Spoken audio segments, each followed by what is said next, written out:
Today I'm going to show you how something as simple as this can save you hundreds if not thousands of dollars. We're going to show you how to properly lubricate your dump trailer. So come with us and let's get this dude greased up. So before you get your grease in your grease gun, you're going to need to properly support your dump bed for safety. Most of the dump trailers are going to come with a small support rod, so that bed would be all the way down to here. I normally do not use this, but you have to use something. So if you do not use this, you have to use something in its place. I'm a fat guy, I'm old, I got bad knees, so we have these 48-inch supports. You can have these built if you know how to weld, fab some of these yourself.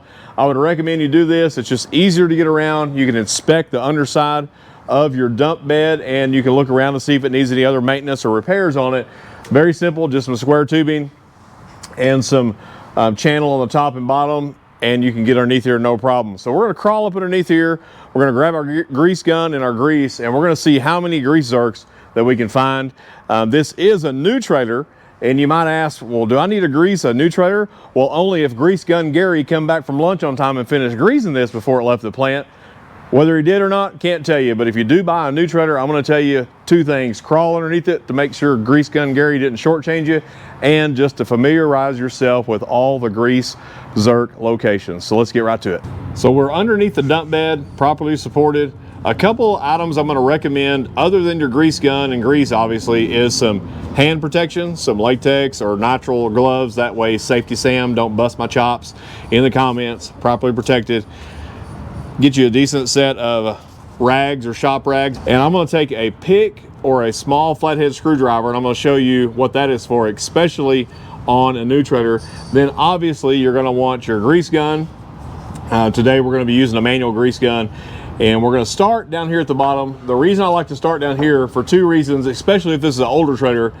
If you're likely to have damage, failure, and a lot of your wear is going to be in this location. It just takes a lot of abuse.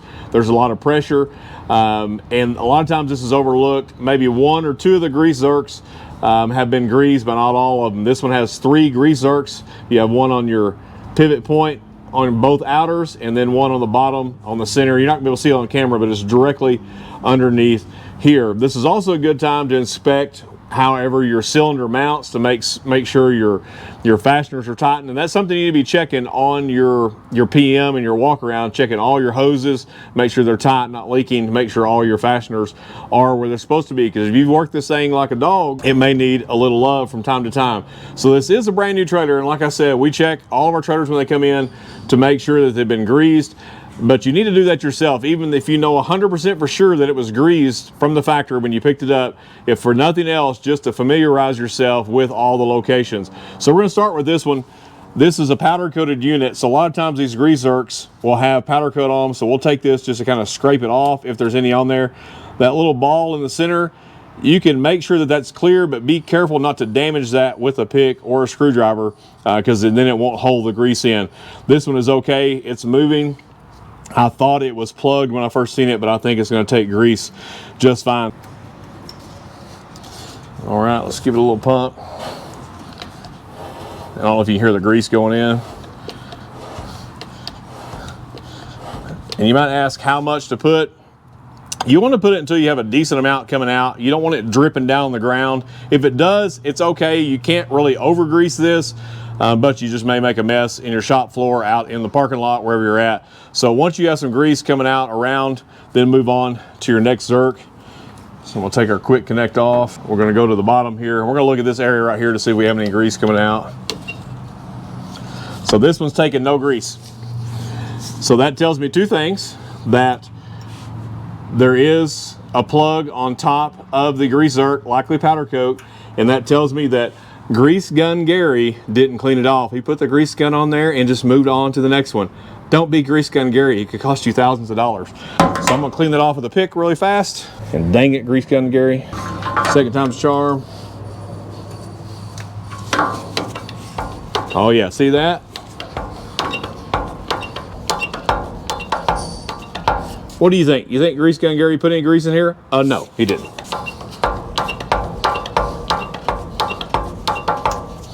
Oh, we got some grease coming out now. We have it on both sides. I don't know if you see that on the camera. I wiped some off, so we do have grease coming out. So that position is good. If your treader is older and if you've cleaned the zerk off and then it also won't take grease, sometimes you may have some rust from lack of grease in there.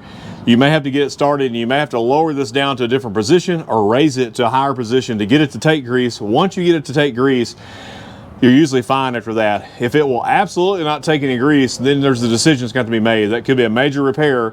This may have to be cut out and replaced, but I'm going to tell you, it's better to do it knowing it's there than when it breaks down on the job site or if you're working around the farm, whatever you may be doing. So we're going to move to the outer one. Nope. See, nothing. Nada, nada. I don't know if you can see that powder coat coming off of there. Yep, we're good to go now. There's only one problem. I run out of grease. I'm gonna grab a new cartridge. We're gonna change this out and then we will pick up where we left off. You will always have a little extra grease left in your tube. Don't chunk that. Keep you another grease bucket or something around. Clean that tube out. You can use that when you're doing your bearing packs. If you don't know what a bearing pack is or how to do that, check out our video on that. We'll leave a link in the description. Gonna take our new grease.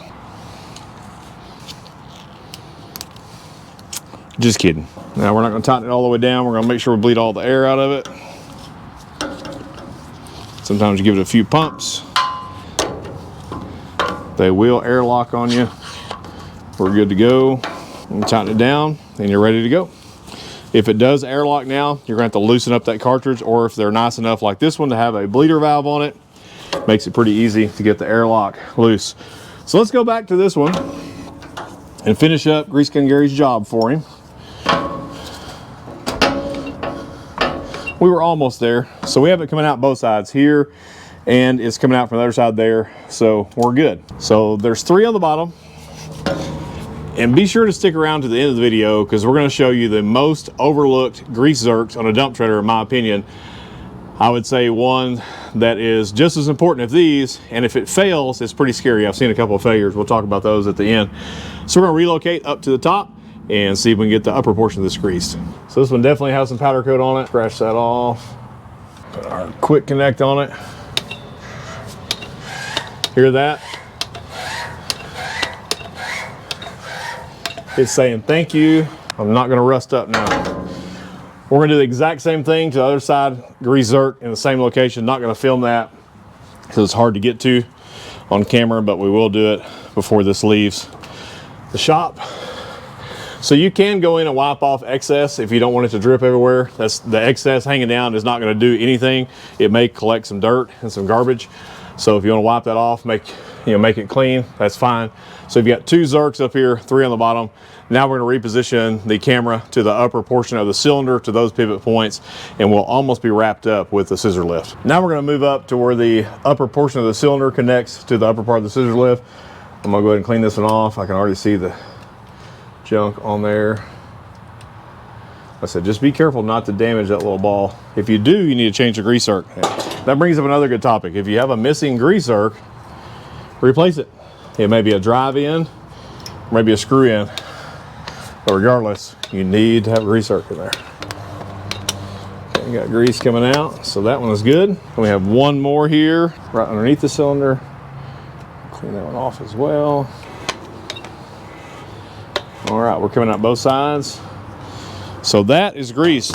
Now, depending on what brand of treader you have, you may have more or less grease zerks. If you have a twin cylinder or telescopic, that's going to be different, but it's the same concept. They're not going to get any grease in them if you don't grease them. This one has 7 grease zerks on the lift itself. It's very important to get that done. If you're using this thing every day, you're going to need to grease it and look at it almost daily, or look at your owner's manual to see what the recommendations are on that as far as how soon to grease it. If you use it occasionally, I would at least check it, once a week if you're using it on an occasional basis. If you're going a month or so, just do it once a month. You have to make that decision on there. I don't know if some of y'all noticed the quick connect on here. This is a lock and lube. This is super handy. You don't have to sit there and hope that the fitting stays on. A lot of times it will blow off on other fittings. This is the lock and lube. I have used and been around lock and lube for some time now. I will say we did a video here a while back on Easy Lube. And if you want to know my opinion on Easy Lube, check that video out in the description below.